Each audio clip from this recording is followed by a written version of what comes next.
Oftentimes people tell you that, listen, I can help you get a visa.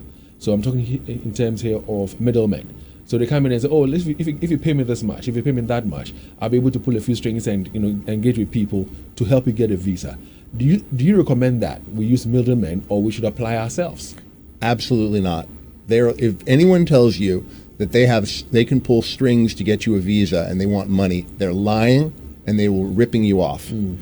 Anyone can go onto our website, and if you want, which is gh.usembassy.org, and all of the information on how to apply, and you look in the section on visas, and all the information on how to apply is there. Anyone can do it themselves. And I will say that if you're someone, perhaps you're not as savvy with computers, because it is mostly online, my advice to you is have someone in your family help you. Have that that young niece or nephew who's always playing video games come help you, and they'll be able to help you get through the system.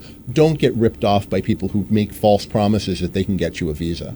Elliot, is it to say, based on the answer you just gave me, is it to say that middlemen can, under no circumstance, help somebody acquire a visa? Well, there are sometimes people. There might be someone, for example, who helps you, who might just simply help you fill out the application and charges you a reasonable price for that. I'm not saying that every single middleman is out to rip people off, but I think a lot of them are. And certainly, if they promise you that they can guarantee a visa, you should go somewhere else. Okay. Now, my next question is this: many a time, we have more people who apply being refused than people who apply who get the visas. What would you say are some of the very common mistakes people do that it results in the refusal of visas? I would say the number one mistake that people make is that they are not honest.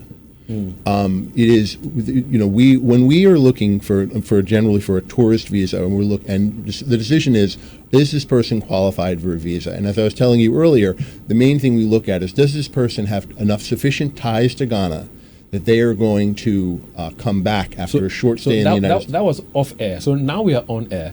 So when you say sufficient ties, what do you mean by sufficient ties? A good question. What I mean is, do you have the kind of ties to Ghana that would compel you to come back to Ghana after a short visit in the United States? For example, what kind of employment do you have here? Do you have family here? Do you have other compelling circumstances that show that you would come back to Ghana after a short stay in the United States? And that is the primary thing that the officer is looking at when they're conducting an interview.